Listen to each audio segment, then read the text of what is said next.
നമസ്കാരം. നിങ്ങൾക്കറിയുമോ, ഇന്ന് നമ്മൾ കാണുന്ന ഗുരുവായൂർ ക്ഷേത്രം ലോകത്തിലെ ഏറ്റവും അത്ഭുതകരമായ ഒരു രഹസ്യം ഒളിപ്പിച്ചിരിക്കുന്നു. ആ വിഗ്രഹം സാധാരണ ഒന്നല്ല. അത് ആദ്യം തന്നെ വൈകുണ്ഠത്തിൽ മഹാവിഷ്ണുവാണ് പൂജിച്ചിരുന്നത്.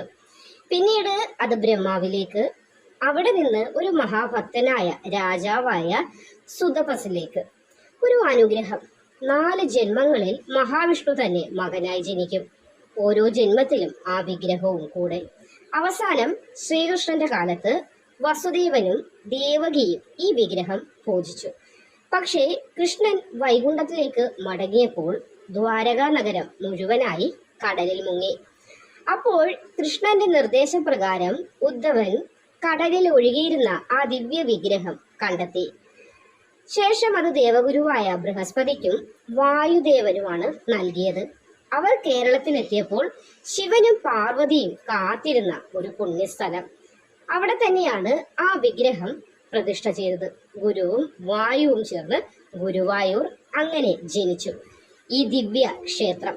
ഇത് സാധാരണ ക്ഷേത്രമല്ല, ഭൂലോക വൈകുണ്ഠം തന്നെയാണ്. നിങ്ങൾ ഗുരുവായൂരപ്പനെ വിശ്വസിക്കുന്നുണ്ടോ? എങ്കിൽ കമന്റായി കൃഷ്ണ എന്ന് എഴുതൂ. ഭഗവാന്റെ അനുഗ്രഹം നിങ്ങളെയും തേടിയെത്തട്ടെ.